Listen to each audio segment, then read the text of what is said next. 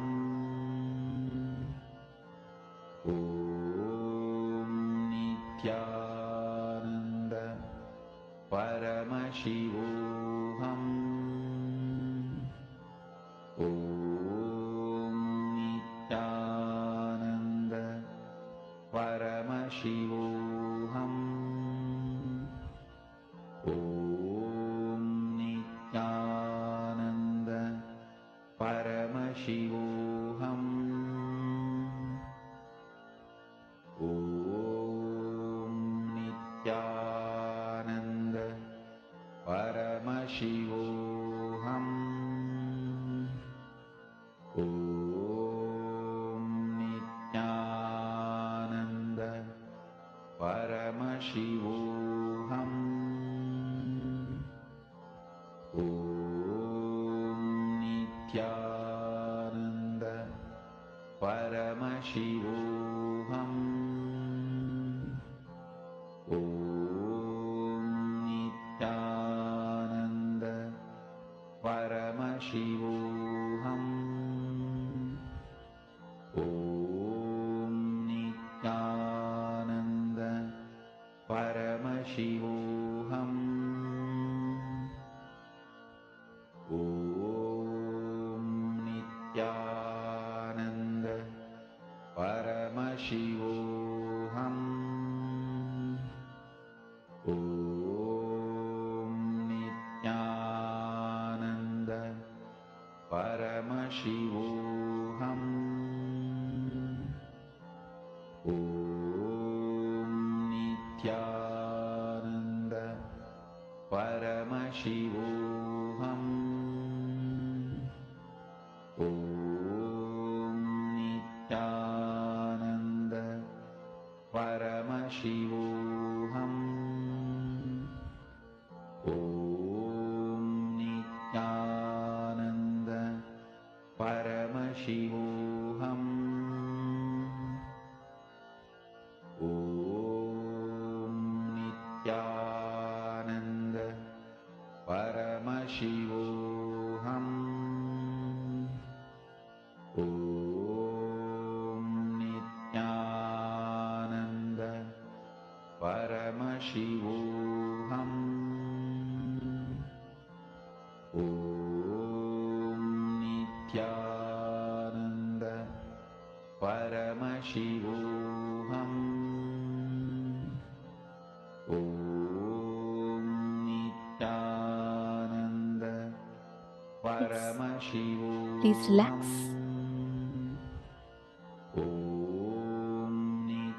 Alright, how many of you have started manifesting? How many of you were able to see exactly what your partner was visualizing? I'm seeing many of you have posted the answers. Can I request everyone to verify? My Jenny Tran. Quickly take a few minutes and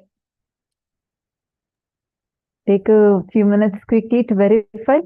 Check with your partner. See, now each of you go through the answers that your partners have posted.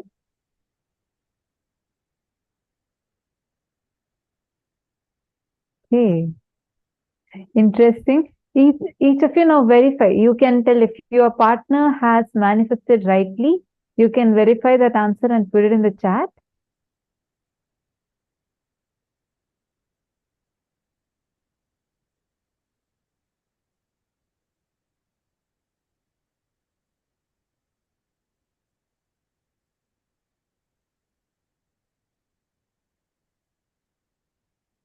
All the YouTube viewers, how many of you have done the power manifestation? Were you able to do it?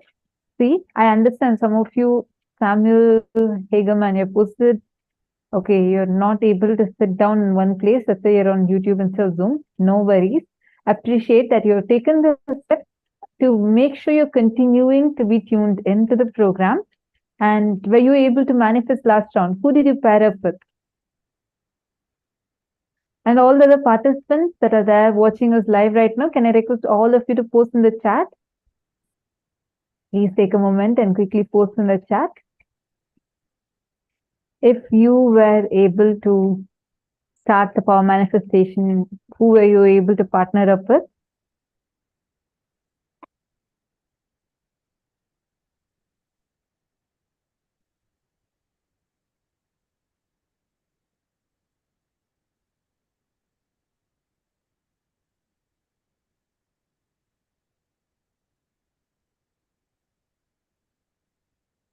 Wonderful. So now, all the participants, whoever has manifested, take a moment to post it in the chat.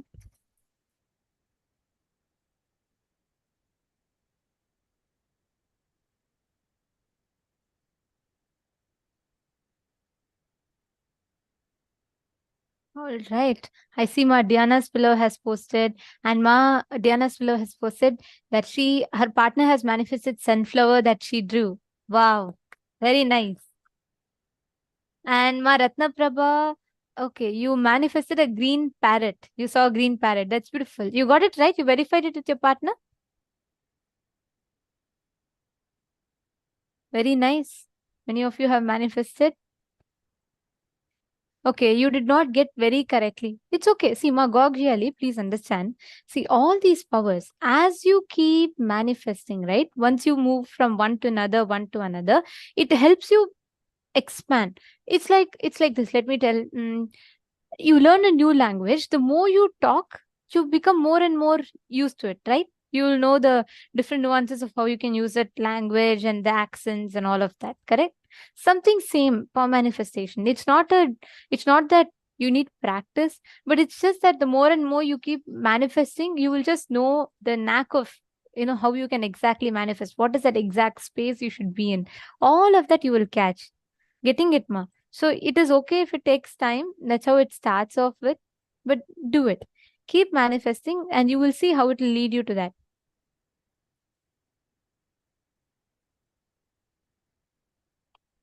Okay, ma?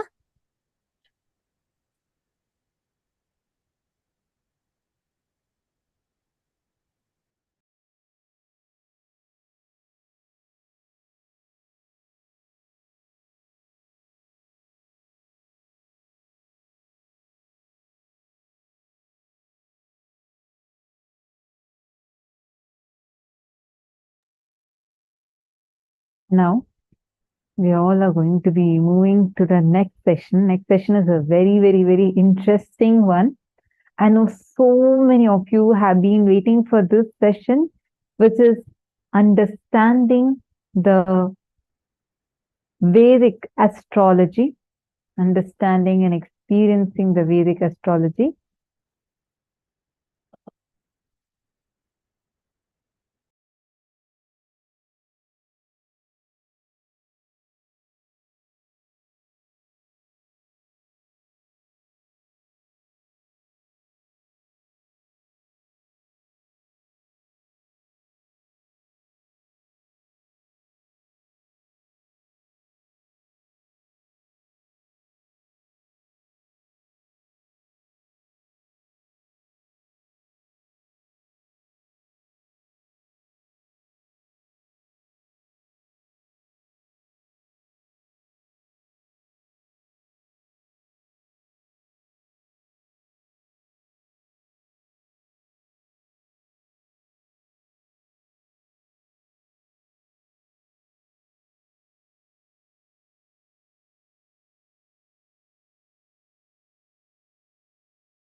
Sorry for that.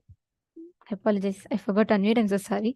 Okay. See, in Hinduism, if you notice, everything from the time you're born, the time that you start your education, the time that you go to school, the time that you get married, the time that you have children and their naming ceremony, and the time that marriages happen, or the time that you die, everything, the planetary positions and based on which the factors based on which these events are planned play a very, very significant role. But why is it so? Why does astrology, why does learning about these planets have such an important place in our lives? We are going to be learning about these truths in this session. This is a session on Vedic astrology. After Arunagiri Yogeshwara taught me the knowledge, Jyotish. Please understand, in Hindu tradition there are two Jyotish means using conscious energy and aligning yourself with the planets and grahas, seeing the future flow of individual's life and the cosmic happenings. This is called Jyotish. This is consciousness-based education. Then there is a next clerical, mathematical-based education. It's called Surya Siddhanta. Using this conscious knowledge, predicting when is going to be the next solar eclipse, lunar eclipse, when is Amavasya. That's called Surya Siddhanta. Listen. That's more like a building the almanac, Panchanka. That's more a clerical job. Surya Siddhanta, of course, has multi-layer. This pinning down the almanac is one of the important component of Surya Siddhanta. My Guru Raghupati Yogi, he was trying to teach me the Surya Siddhanta after Arunagiri Yogeshwara initiated me in Jyotisha. So, my Guru used to, in charcoal and chalk piece, both, he will draw the different planetary positions and star positions. And from the house, he will get the kolamav. Kolamav means the color powders which is used to make rangoli. He will make. So one day he was trying to explain how the multiplication of numbers as per the infinite logic. Listen. The binary logic's multiplication, all of us know. Whether you call it 2 plus 2 is 4, 2 into 2 is 4, or 3 plus 3 is 6, 3 into 6, 3 into 3 is 9. All this belongs to binary logic.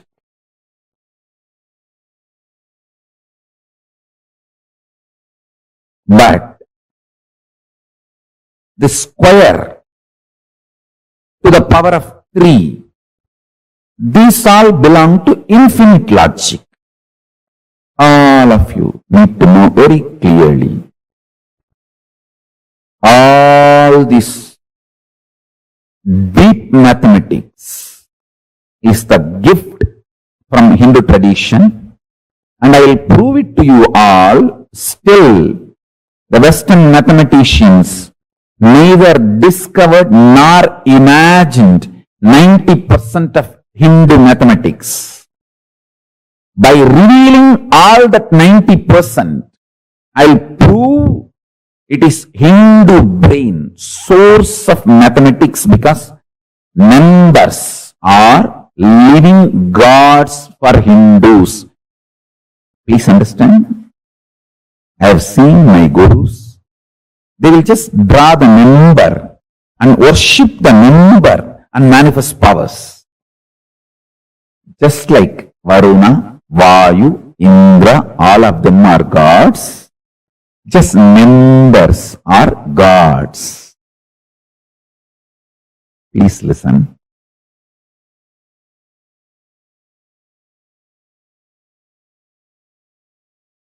When you worship cow as conscious existence, the amount of good things you receive in your life, only a cow worshipper knows.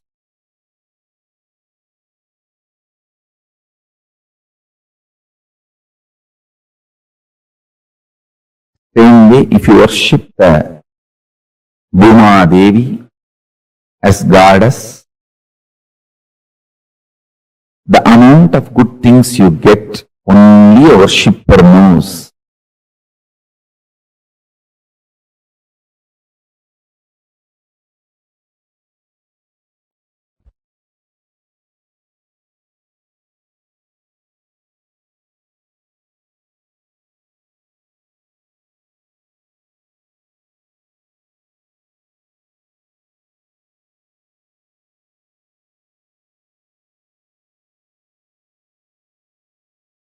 why I insist on physically detoxifying you. Because if you physically detox yourself, you can grasp what I mean when I say numbers are gods. I've seen just in copper sheet, my gurus, they will write the numbers. Worship that number and reveal the great principles to me. Not only that, just by worshipping that number, they will manifest powers.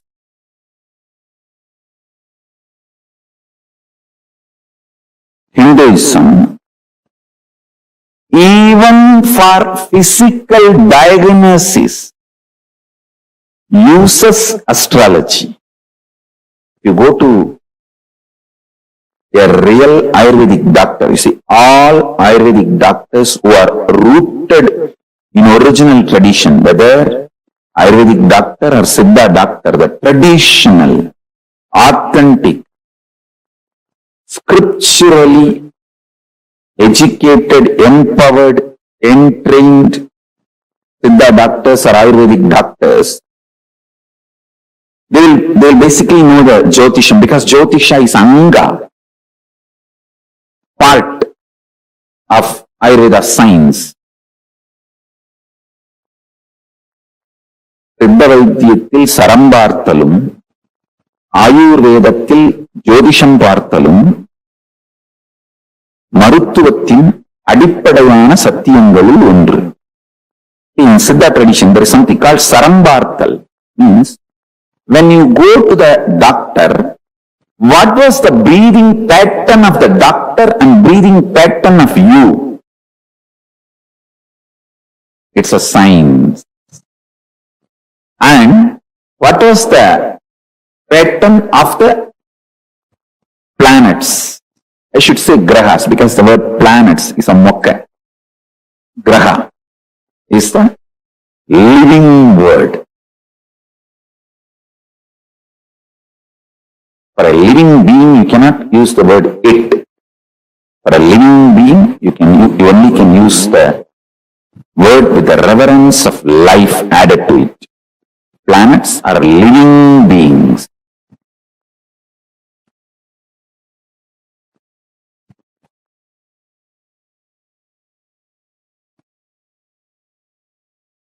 Yadu pasita manya janmani subhasubantasya karmanaha bhaktim vyajjayati shastranidhattamasi dravyani deepa iva.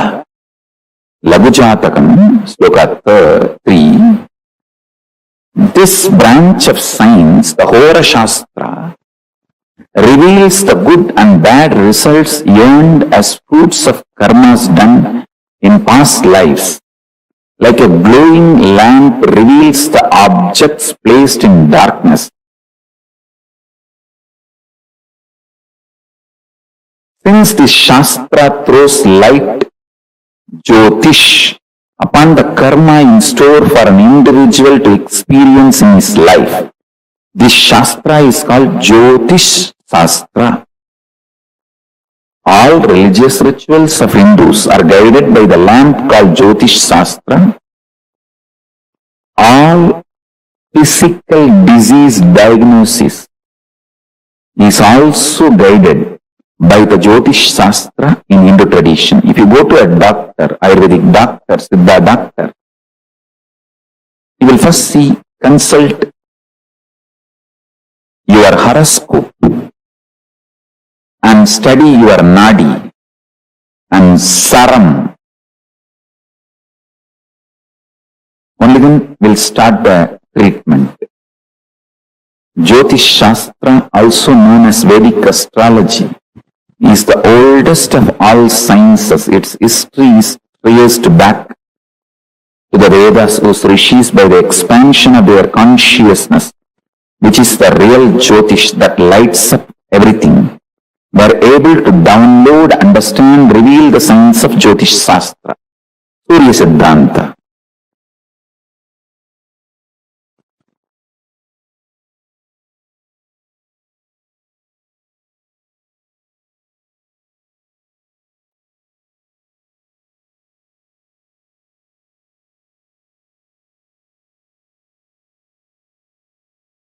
understand?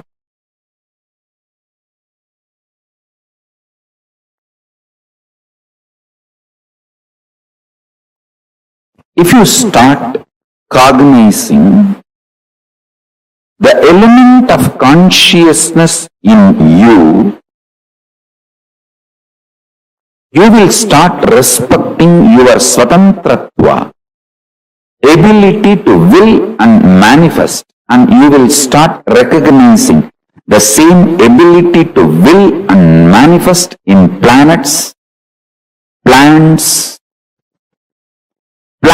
to planets. Then you will start developing reverence for life everywhere. Living with a tremendous love, reverence for life everywhere is only described by Isavasya Upanishad as Ishavasyanidagam sarvam. If you think you are just a matter, you will look at the whole world just as a matter. If you realize you are consciousness, then you will understand the whole thing which exists as consciousness. Ishavasyanidagam sarvam.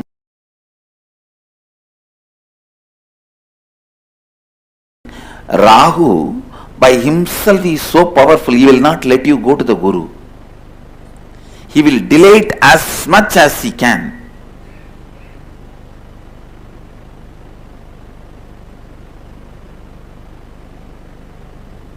Only if the Surya helps or Chandra helps, you can go to Guru.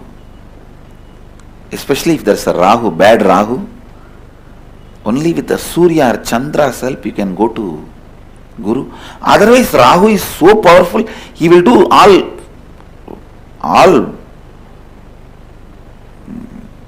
what to say, Rahu has no compassion. I have seen he will even break people's legs and hands so that they will not be able to travel and come to me. I have seen Rahu doing that. He will put them in some bondage. He will break their legs and hands. But I have always seen, in spite of all these problems, somehow if they reach the master, they are liberated. Because Rahu cannot stand in front of Guru. He just has to disappear. Understand, most of your Rahu is identity crisis. Related to your identity you want to play with. Actually, your own blind spots related to your identity. That's the right word I will use. Even the identity crisis has some meaning which you can give on your own. There are some unsaid concepts in the word identity crisis. So it is not the definite definitions of Nityananda standard. So I will use the word blind spots in your identity. Blind spots in your identity is Rahu. Exposing yourself to your identity completely and completing is Ketu. That is why Ketu always leads to enlightenment.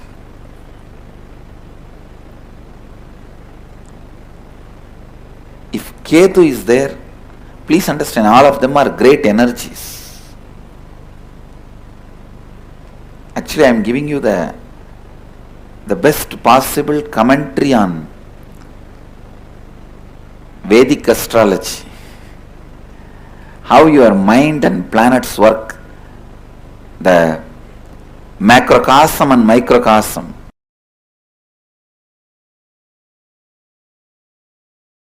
You are made of 5 elements. Pancha Bhutas. Earth,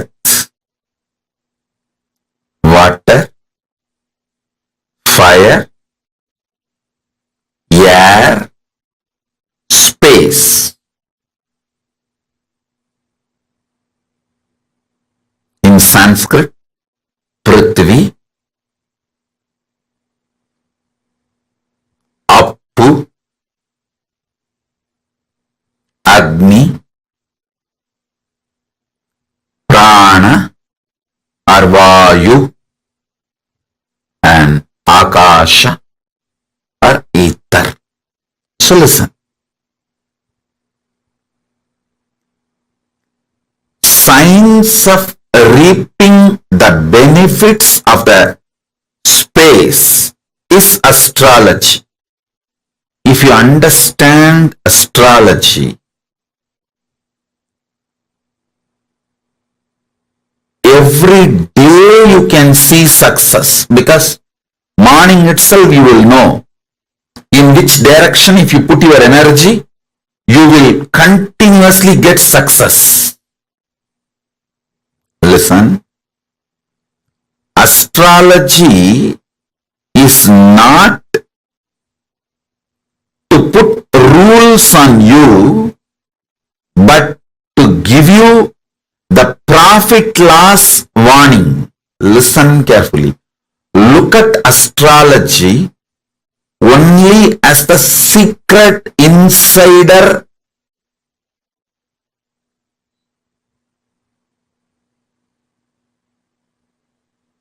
tips. I'll tell you one thing.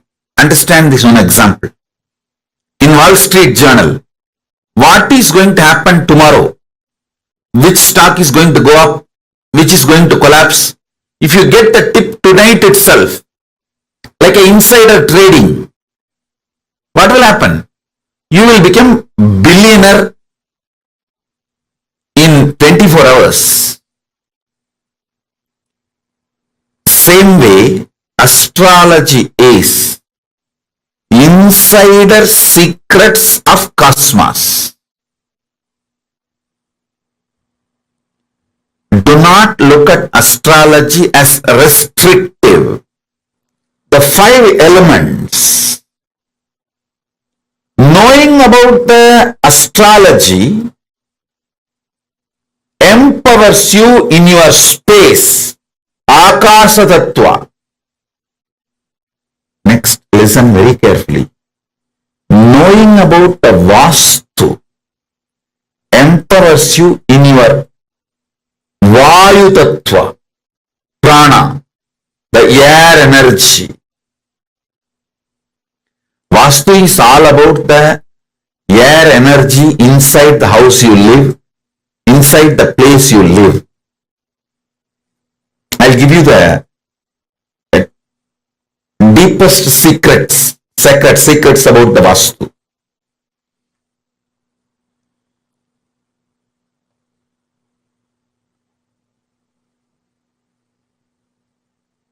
In your own house, sit in southeast, you will feel fresh whole day. You will work, your thinking will be so sharp from morning till night. Sit in northeast, you will feel sucked within just 1 hour. Because the place to sit is southeast, Nairuti. All this you can see in your own day, everyday life.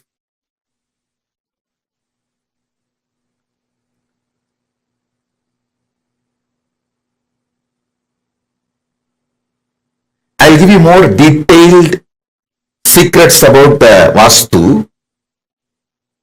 Understand the fundamental. Vastu is all about the air, Vayu Tattva. Agni in you, the fire element in you can be mastered by the proper havans, yajnas, homas.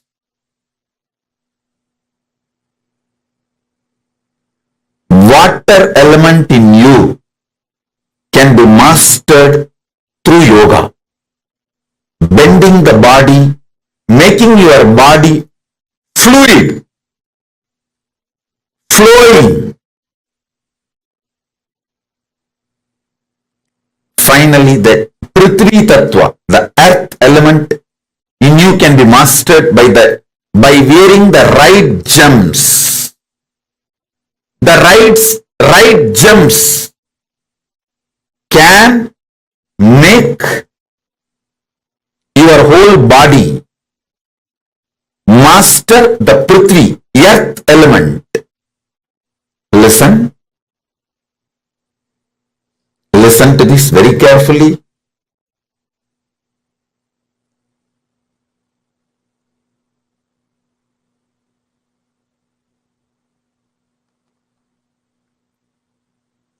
Astrology will empower you from Akasha. I'll give you some of the basic understanding. The sun. Let me bow down to Navagrahas. Receive their grace by praying to them, offering ourselves to them, requesting them to reveal themselves to us.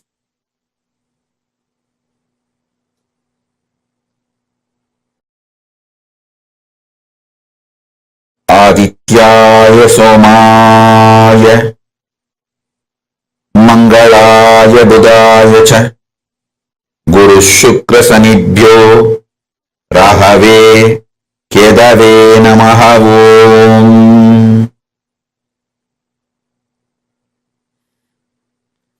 Adityaya Somaya Mangalaya Budaya Cha Guru Shukra Sanibhyo Rahave Kedave Namaha. Listen.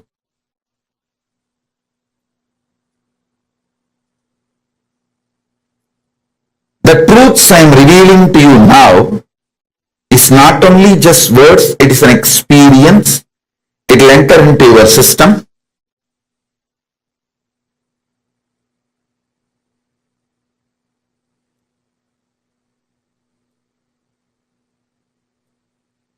With the grace of Paramashiva, you will all be relieved from all the graha doshas, vastu doshas, and any dosha in the gemology, any dosha in numerology. You will be free from all the doshas, and all these higher energies will support you. Listen.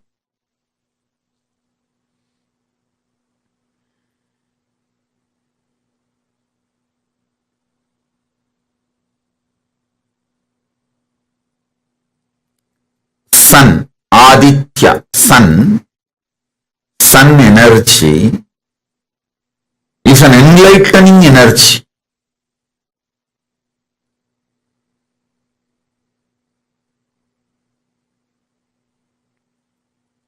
Each of these grahas, when they peak, they manifest certain energies. And it is not actually restricting, it is empowering. When you know your sun energy is in peak, spend your time towards unclutching and enlightenment. When you know your Shukra is peak, go and take risk in any investment, any business, money related, any pleasure, like you want to propose to someone, any pleasure related activity, money, luxury, vacation, sexual pleasure, any pleasure, when Shukra is high, simply will manifest it.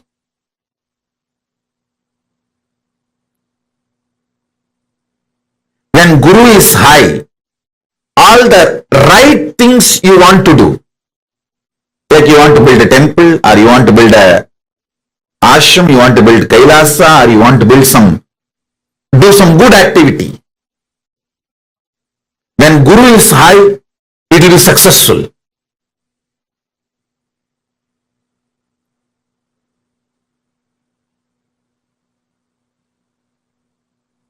Having even basic little bit knowledge about grahas. I am not asking you to become an astrologer, but basic little knowledge, introduction, will empower you so much in your life.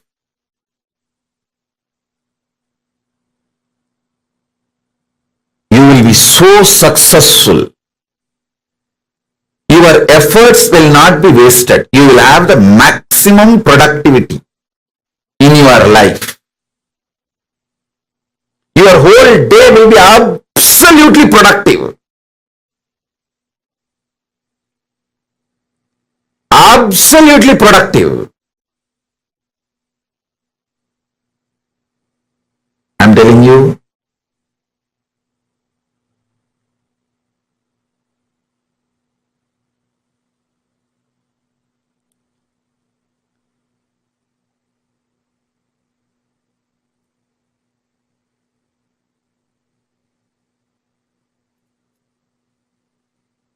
whenever your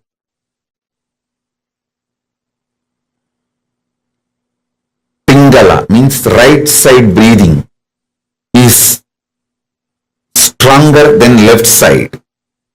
Right nostril is more active than the left nostril. Sit and do planning, visualization, unclutching, all the creative things. Expansion plans. You will be successful because your brain will be able to cognize without blind spots. Listen, your ability to cognize something without blind spot is success. Why failure? Because your brain forgets to cognize the blind spots. I have seen so many people so deluded. When I give them some advice, hey, do this, don't do that, they think, it's okay, when it comes I will face it. Actually when it comes you won't be able to face it. But they don't listen. They don't listen. What to do? 10 years of their hard work, they will destroy it in 1 year. Or one decision, not even 1 year. One decision, the whole thing goes down the drain.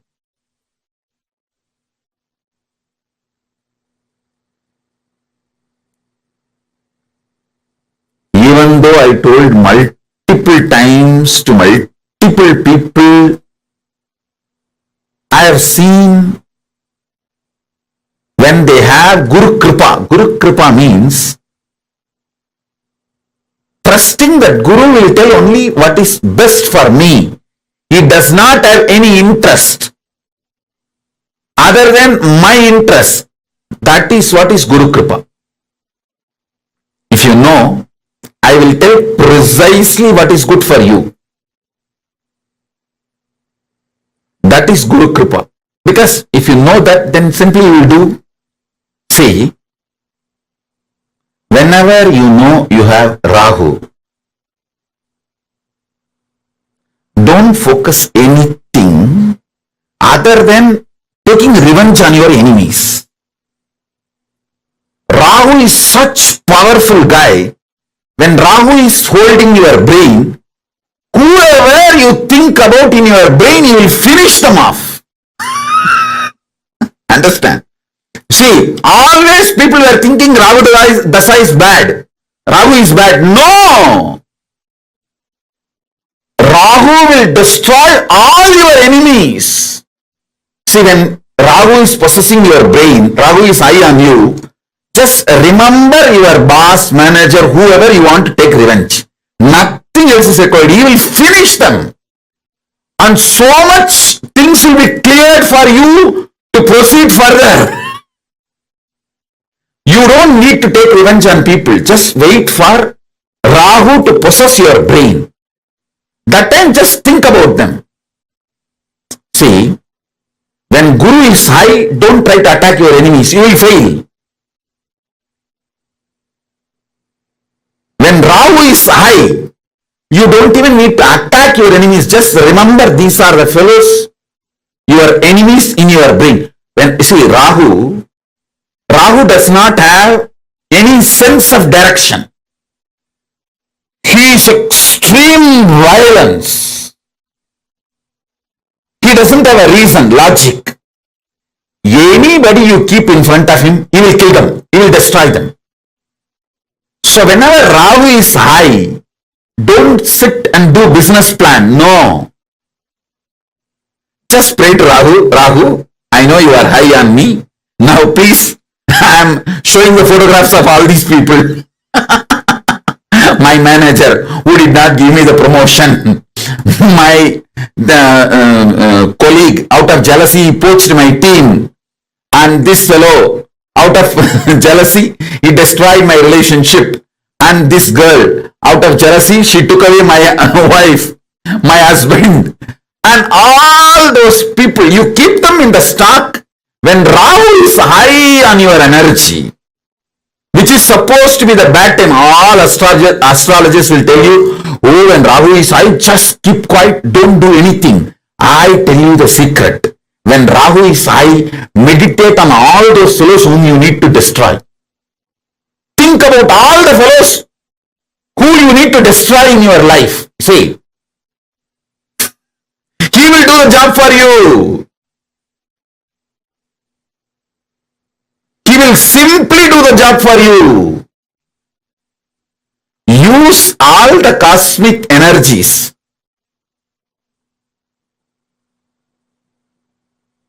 Use all the cosmic energies for your success. That's all. Ketu is absolute compassionate. Whenever Ketu energy is high, build new relationship. Hire more people for your team. Make new friends for your life. If you want to start a new relationship, start new relationship. All the compassionate, love, expansion, knowledge-centric, creative, do when Ketu is high. When Ketu is high, he will do everything knowledge-centric. When Ketu is high, even if you want to buy one house, suddenly you will see the same house will come with at least 25 more acres free of cost. If you want to buy 20 acre, for the same cost, you will get 2000 acre. Ketu is that kind of person, that kind of energy. Please be very clear. Rahu is bad only if you show your head to him. If you show your enemy's head to him, Rahu is good for you.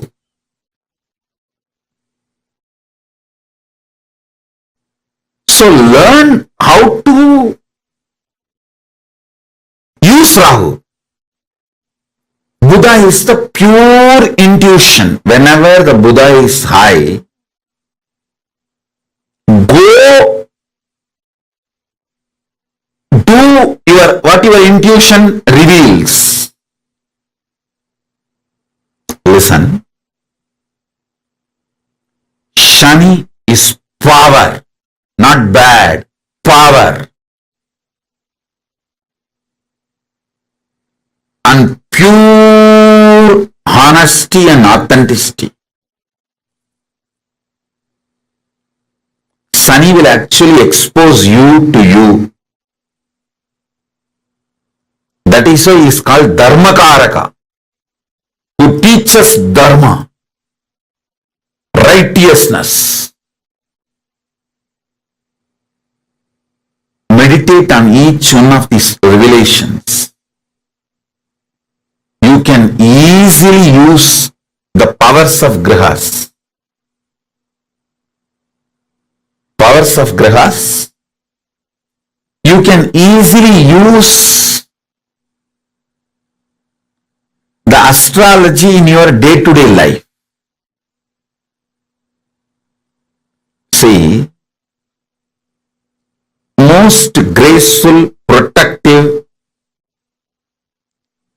managing everyone and dragging, making the whole thing happen is Guru. Ultimately, if you connect with the Guru Graha, he is considered as a Subhagraha, most powerful Subhagraha. He will somehow plan and make it happen. That is the beauty of Guru. Even if you have messed up 100 times with the 200 things, he will somehow do the best for you in the given situation. That's Guru.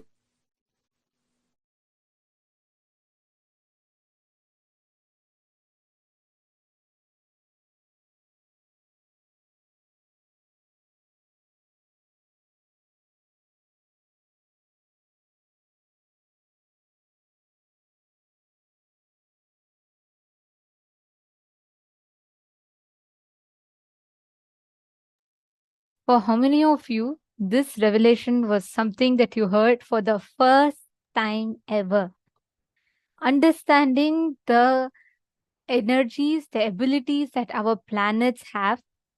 I mean, like, till I heard this session, I always believed that planets, I had two beliefs, like it will be to the two extreme ends of the spectrum. Either I believe that there's no impact planets can have on us and it's all superstition and just hoax. And when I started learning about them more, then I understood they do have an impact. So I believe, like, it is, they have, and I always thought planets like Rahu and all has a very bad impact on us. But here, what Swamiji revealed is something just phenomenal, isn't it? The way Swamiji told about how every planet is an energy. The question is about how do you want to use that energy? How do you want to use that energy inside of you? Now we are going to be like what Swamiji had actually explained to us step by step, right? Like each graha, what should you be doing and what you should not be doing. We're actually going to go through that and see through that. We're going to be understanding step by step. So let's listen to the revelation. Let's look at what Swamiji had said for each of these grahas. You're also going to be getting this as an email, so it's easy for you. So right now you can just listen. You can take a note of it, but this information will also be sent as an email. The first thing is Sun, Aditya. When the sun energy is at its peak, spend time towards unclutching. And when the Shukra energy is at its peak, any pleasure-related activity, money, luxury, vacation, when Shukra is high, simply he'll manifest it.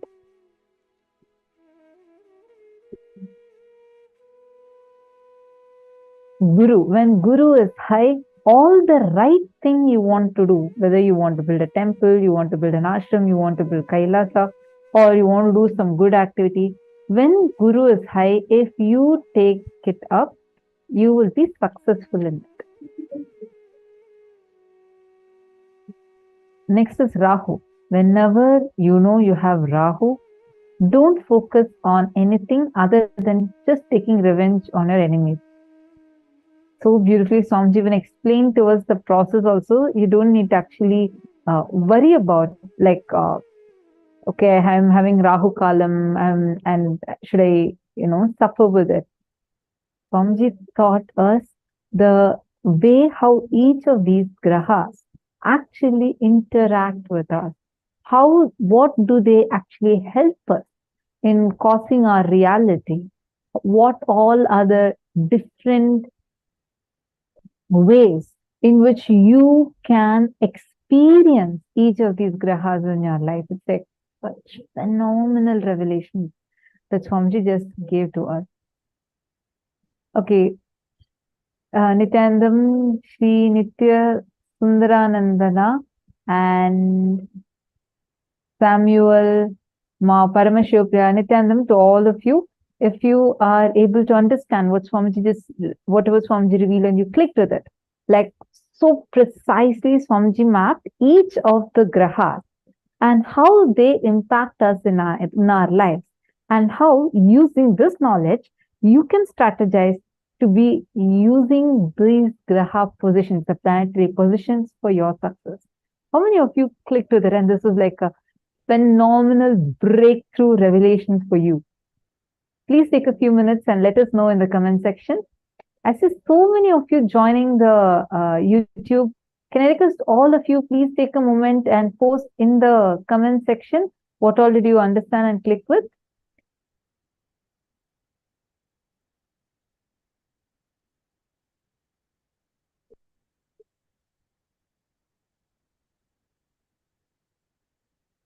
Please take a moment. Come on, all of you, please post. Swamiji blessed Rahu. Samuel, actually, Swamiji had said how Rahu, like usually you're always taught saying that if Rahu Kalam is that very inauspicious for you and dangerous things can happen for you, and you're asked to not start any endeavor. But Swamiji said, don't worry about all that. All you need to do is at that time, focus on just remembering your enemies. You don't need to even go and do something to take revenge on your enemies, nothing. Just remember your enemies, that's it. Rahu will make sure they're just done.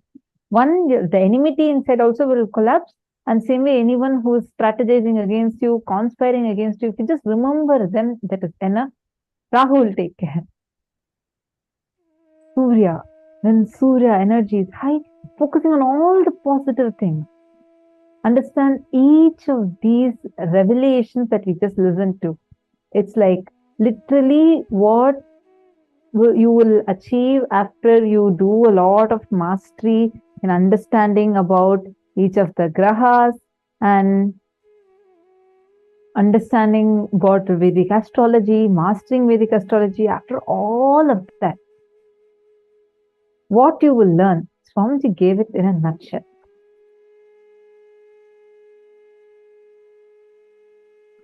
Take a few minutes and you all can make a note of this.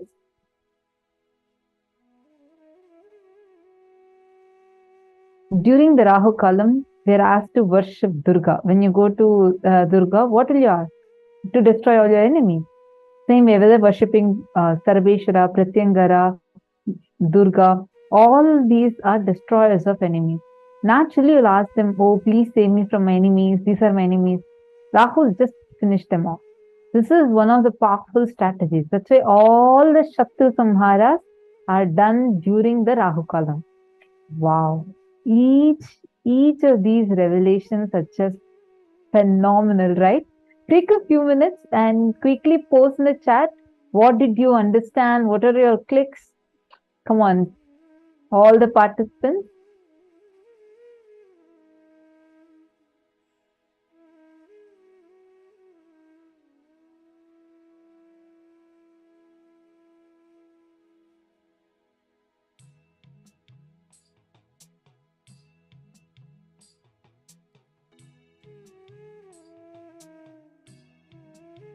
Even during, and same way, during Rahu Kalam, if you just do the completion process, you will simply be successful. Next is Ketu, absolute compassion. Whenever Ketu energy is high, build new relationships, hire more people for your team, make new friends for your life. When Ketu is high, even if you want to buy one house, suddenly you will see the same house will come at least with 25 more acres free of cost.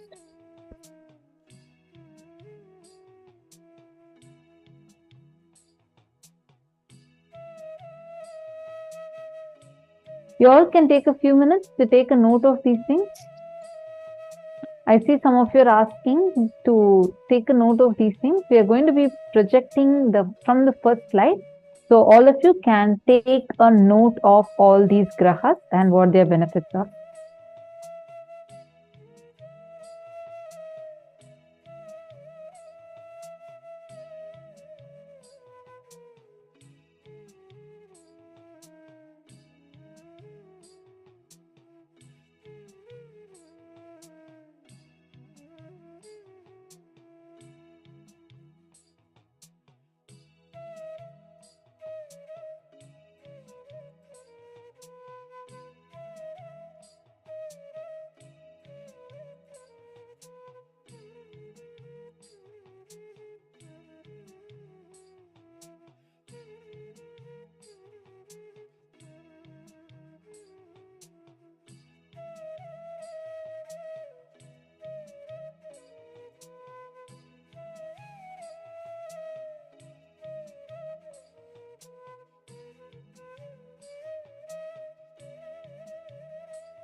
every one of you that are writing down, if you just understand that these planets actually are not negative.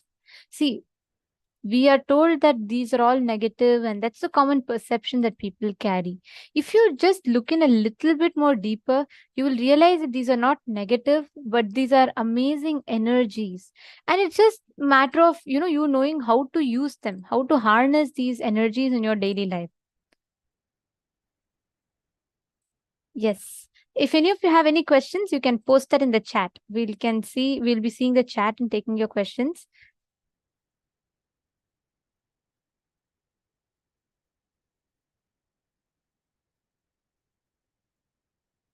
Okay, my Helen Gomez is saying, I'm only familiar with the Western astrology. Sun big three, sun, moon, and ascendant. Whereas Vedic, it's moon cycle that's imperative, or so I was told. Wherever the moon transits is what to focus on. How to tell which energy is high, like Rahu, Ketu. Vedic astrology. Okay, ma Hongli Wong. See, actually, as there's a proper way to calculate it based on your horoscope or something. It's calculated. There's a proper way itself. If we learn a study about astrology a little bit more, we will understand how to read our planetary positions based on which this is determined. So, ma Diana's pillow is asking, Vedic astrology is more about moon? No, ma, not necessarily. That is not the thing. It is about the energy of the 9 planets and planetary position. See, Swamiji tells a very, very important truth. Each of us have a certain impact over the planet, and the planet's energy has a certain impact over us. It's both ways. So studying that is what is astrology. Yes, Jupiter is Guru. Ma Harlan, that's correct. Oh my God, there are so many questions.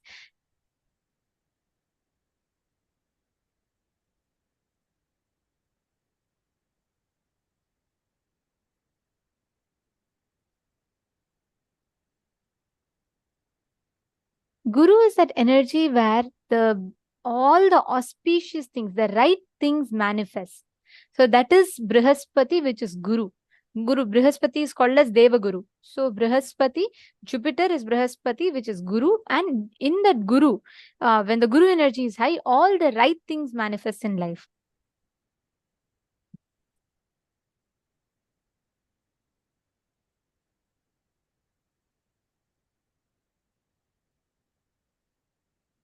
Mars and Mercury also, Mars is called as Angarakan. So each of them have a certain energy on us. Every single thing. Mars is Mangala and Angarakan is the name. And each of them give us a certain energy. So even Maili, all the 9 planets, you should know. Shani, Rahu, Ketu, Guru, Shukra, then Brihaspati, which is Guru. And then we also have Angarakan, Mars. Each of them carry a certain impact over us. You're understanding, ma? Chandra, Moon, Sun, every single planetary position is having an impact on us. Yes, ma Reshma Shetty, you caught that thing. Actually, Swamiji tells that much. A very, very powerful thing. Swamiji tells, see, based on the position, let's say the time, location, like how planet Earth, to study a person, let's say if I have to track where Lillian Mustafa is, correct? She is in a certain merging point or a certain point where a certain longitude and latitudes, based on that we calculate, correct? The whole planet is having this imaginary lines drawn on them, longitudes and latitudes, based on which we all calculate, right? That's how all the different points are studied, and that's how the whole things, that's the parameters on which the whole earth, everything is measured. Now, based on your position and the time, you have a certain impact of the energy of the planet. One, the planet has an impact to a certain extent on you. You have not as high frequency as the planet does, but you too do have a certain impact over the planet. The point where the frequency of the planet's impact and your impact increases, that point is what we say as Shukra sitting in your house. In this house, when I say house, in the horoscope language, I mean, like we mean, oh, now the Shukra's energy is high, the Guru energy is high. You know why we tell that? It's not that the other time they're not there. They are there, but the frequency, the point of intersection during a certain frequency increases. Are you catching it, Mareshma Shetty? So at that time, the graha's impact on you increases and your impact over the graha increases. And that intersecting points is what we call as, okay, this planet's energy is high, this planet's energy is high, like that. Okay, someone's asking about Pluto and Neptune. Okay, Mahalin Gomez, listen very carefully. 9 planets are different, Navagrahas are different. Navagrahas are the energy behind the cosmic bodies. If you see, moon is also in the Navagrahas.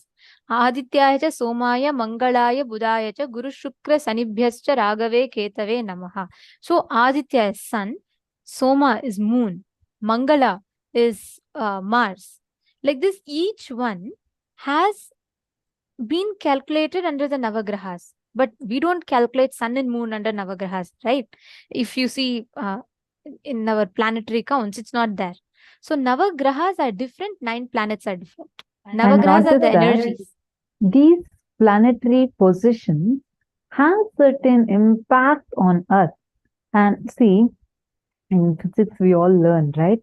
What is gravity? We say that even we have certain gravity towards Earth, but because the Earth's mass is much bigger, it attracts us towards it. Like that, every planet has certain impact on you. You have some impact on them.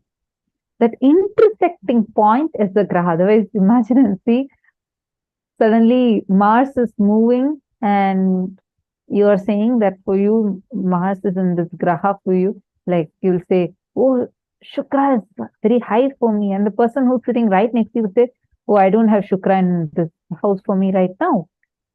How is it possible? Not that each of us have one planet. It's not like that. But the intersection point, see, when, like as Manityant explained, when you assume your body, the moment your skin touches the skin of the cosmos, that means the moment you come out of your mother's womb, Swamiji says that's when actually your life even enters inside the body. Till then, it's only the extension of the mother's life. So when the soul enters into the body, that moment, it's like captured. It's like a screenshot is taken of how the planetary positions are. That screenshot is kept in your biomemory, like a blueprint. And that blueprint is what? It's like, that acts like a connecting point. For each of the grahas, you have some impact over them. They have certain impact over you. The crisscross of this is that intersection point, based on which you say, okay, this graha is moving towards this direction for me. Wherever that intersection point moves. Are you understanding? So, the grahas are not just the physical planets themselves, but the impact that the planetary positions have on you and you have on them. Why do you think when moon gets closer to Earth, or like whenever it's a full moon, they say, the ocean waves raise higher? Why is there so much of tidal impact on the movement of moon? How many of you know about this? Right? We study about it, we see it. Especially they'll advise you should not go to the beaches when it's a full moon night, because it'll have a very, like the waves will be very rough during that time. Why do you think so? It is because the positions, the planetary positions, do have an impact on every body in the planet. Same way, we have an impact on those planets. You understanding? So first and foremost thing, the planets are not equivalent to the grahas, and these positions do have an impact on you. It is that intersecting points which are the grahas which directly influence multiple things in your life. By learning how they influence, you can plan your life. It's like, see, the knowledge that sun raises in the east. It helps us design the house. For example, you want the sun rays to enter into your house, then you can keep your window in the east direction, so that the sun, moment it raises, it's going to come into your house. Or you don't want it, so keep it in the west direction or the north direction, some other direction. Then the sun rays will not directly hit inside your house. It's a simple logic. How, by knowing the truth, you can directly map it and implement it in your life. Am I right? Same way, you're going to use this phenomenal knowledge Swamiji has given to us about each of these grahas, directly map it. Like you can know when your Shukra energy is high. Okay, this is the time I can just enjoy, or I can do all the pleasure related activities. And when your Ketu is high, just confidently go on investing. Invest. Ketu will shower you. The Ketu energy will just, like, for example, let us say that you Jinkin, you want to start an investment, and you correctly see that, okay, my Ketu energy is so high. And then you exactly see, okay, this day my Ketu energy is high. Swamiji has told Ketu energy is going to triple or double whatever I invest. Then you confidently go and invest in $1 million project. You will see, you will not just get $1 million back, you will get $2 million back. That's the way how Ketu functions. Whatever you take into, Ketu will just double it, triple it. Same way, if you enter into some negative cognition, negative mood at that time, Ketu will double and triple that. So it's like you have a multiplier. Like he'll just multiply whatever your inner space is, or whatever you're cherishing, whatever you're entering into, all those things, he'll just multiply. First, know the knowledge, like take a note of it now. Listen intensely. This knowledge is not available. You can study how many ever astrology books. You can try studying any number of books. What Swamiji has given to us is not available. Even if you're a great scholar, this would still be a new revelation for you. Because people can only give commentary on Paramashiva's notes, but to decode Paramashiva's notes, only Paramashiva can do. Only Swamiji, the avatar, that's why he is decoding it for all of us. So take a few minutes and pen this down. My using is asking how to know when. You can go to your, basically you need to study your own horoscope. And you can find, there are many ones like Drik Panchang and many online Panchangs available. And we will also be emailing to you some of the books that will help you, like Swamiji's book, where Swamiji has revealed about it step by step, how you can identify, how you can calculate it, and based on your stars, whatever is your constellation, how you can be, using that to calculate and plan your life. So Swamiji has gifted it for all of us. We are going to be sending it to you. We're going to be gifting it to you in your email. So make sure to check your email today. This phenomenal knowledge, what a compassion Swamiji has, right? To make it all available for us completely free of cost, and opening it all up for the social media people, everything, everywhere. Wow.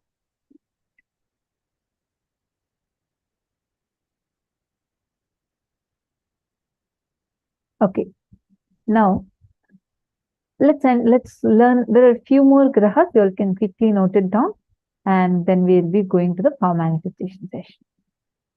All right. So Ketu is the graha which is absolute compassion. Like whatever you want, like he'll just double and triple. And whenever case energy is high, you have to focus on building new relationship, hire more people for your team, make new friends for your life. Next is Buddha. Buddha is pure intuition. Whenever Buddha is high, go do what your intuition reveals. So you can take a few minutes. You'll actually project this and wait, but you can take a few minutes to go and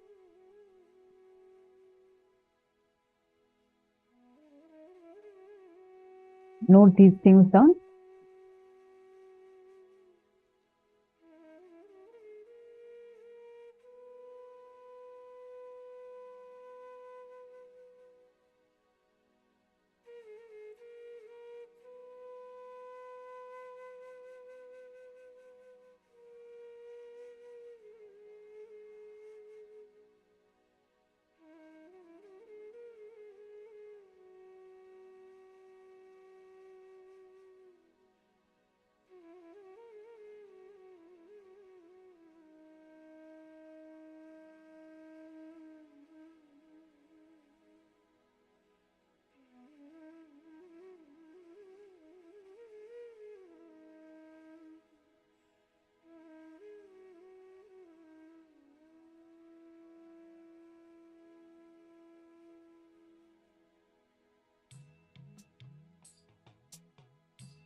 Hope all of you have written down. Now let's enter into the next one. See, Shani is power and pure honesty and authenticity. He'll actually expose you to you continuously.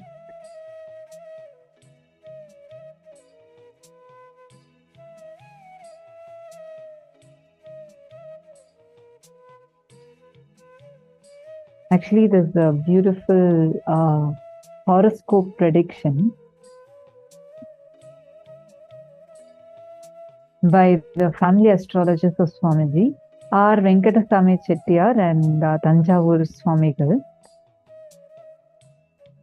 The astrology predicted that the newly born child is an incarnation and will be a Raja Sannyasi.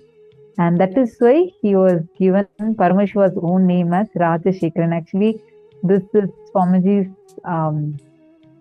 childhood picture that all of us are seeing. And the one you're seeing on your right is R. Venkatasamy Chettiar. And he's a very famous astrologer who predicts things very precisely. And he had predicted saying that this is Paramashivoham's own incarnation first come down. And he said that he's going to be a Raja Sannyasi. That is why he even gave the name as Rajashekaran. All right. So now, hope all of you have finished. Anyone has any questions or doubts, feel free to ask us. Actually, these are all such profound sciences that Swamiji is making it so easily available to us. Like, imagine understanding these sciences is not a joke, right? The way Swamiji has made it available for us. Now we literally know how we can harness these planets, planetary positions. So you no more need to feel that you will have the, you'll have to struggle with the planets, planetary positions, nothing. Just knowing, you will be able to get that energy, you will be able to know what exactly you can manifest when. Now, every one of us that are sitting here, let us all enter into the power manifestation session. And before we enter into that, just want to let all of you know these are the gifts that we are going to be receiving today, where Swamiji has very precisely revealed to us.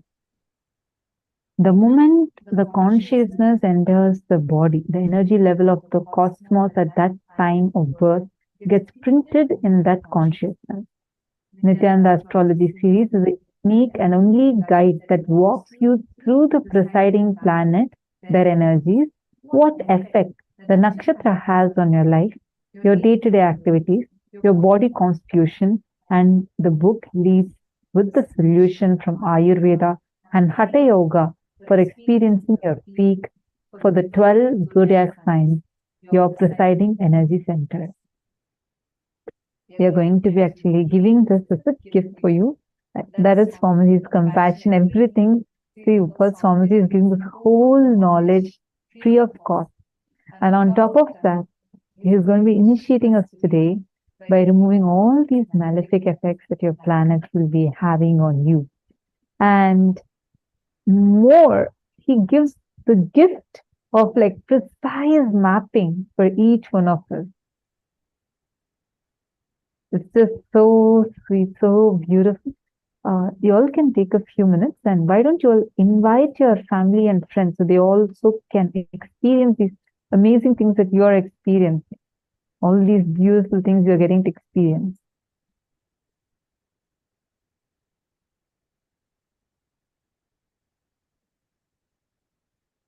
Every one of you can share this with your friends. Understand, so many of them struggle with the struggle with planetary positions. Based on that, there's so much of misunderstandings around it, and so many people make decisions based on this. If we can just take a minute or two to reach out to them and share with them, just let them know that they have this available, this science is available for them, then they too can experience this, they too can experience healing from this, even if they are not really impacted, you feel, but it will make a difference, impact in the way they see their life. But I see some of you are saying you have not received your gift. Anyone that has not received your gift yet, you should be receiving. Every day we are sending out gifts. If you have not been receiving, please kindly check in your spam folder. And even after checking, you still not received, we request you to please give your email ID and we will specifically check for you and ensure that you're getting it. Please put your email IDs in the chat if you have not received the gift yet. Every day, like right after the program is over, you would be getting an email with a thank you note and the gifts for that day. So if you have not yet gotten that, please kindly put your email IDs in the chat. You can, if you're not comfortable in putting in everyone, you can put it as a direct message to the ID that you're seeing us through, the PSM Tech team. You can send your email ID as a direct message so that your privacy is also taken care of.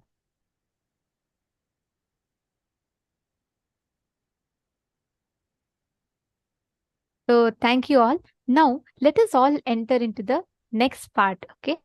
Now all of us are going to be manifesting the ability to scan and identify what exactly is the image that and word that a person is thinking. It can be anything. You're all going to do it like a game. Okay. Let us split it into different numbers and let us calculate the whole thing.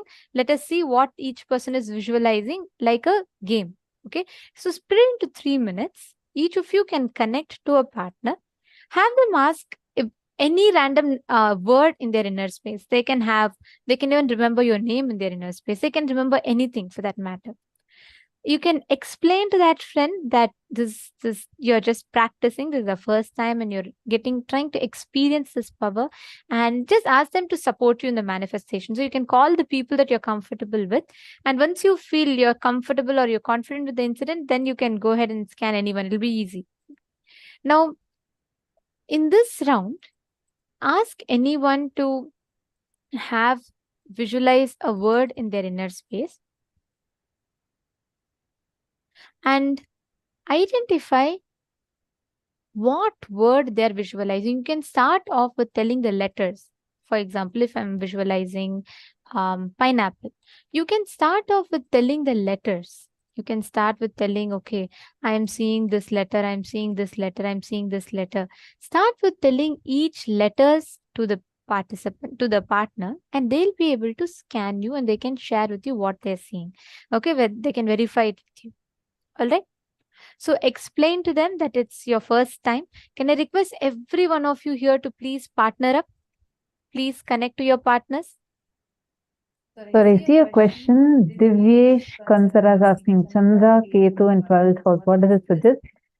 We have the detailed book. I see a posted your email ID. We'll actually be sending you the detailed book through which you yourself can refer to yourself, your nakshatra, and the house position each of these planets are in. And Swamiji is revealing very in-depth revelation. So you will be getting it as an email and you can check it by yourself. So can I please request every one of you, don't miss this. This is a very, very interesting power. You will literally be able to identify what another person is thinking, what another person is feeling. And this will be so cool. Like you can actually manifest it very easily. The more you become proficient at it, right? So can I request every one of you here to connect to another partner, please? Please connect to other partner.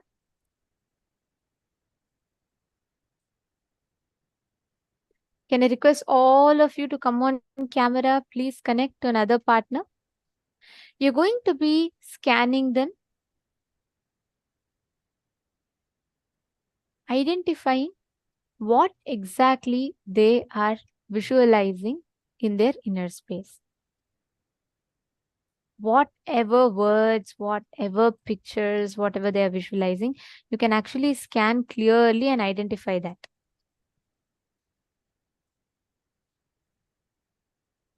Come on, all of you sit straight. Visualize, ask your partners to visualize any one word.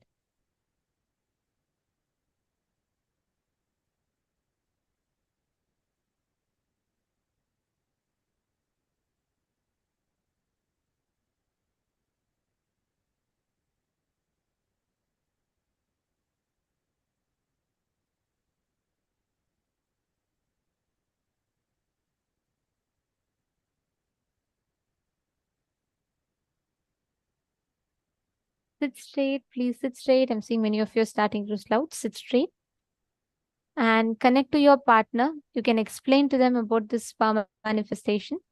It's just do it like a game. Don't try to make it like, oh God, I have to manifest. It has to come now. Do it in a very relaxed manner. Just have fun with it. It doesn't matter if you're not getting it immediately right. That's perfectly fine. All you need to focus on is just getting yourself that experience of that space of oneness. Just getting into that space of restful awareness, that experience of being able to scan another person. So even if it takes time, that's fine.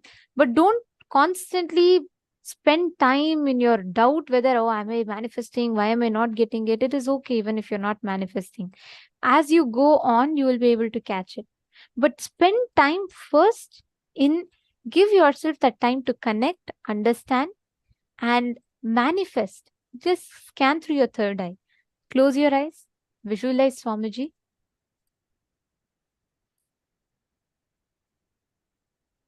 Chant the Mahavakya.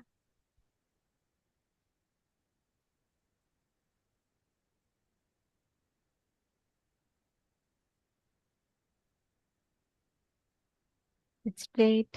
Yes. Let us all start the manifestation. Paramashivoham. Om Nityananda Paramashivoham.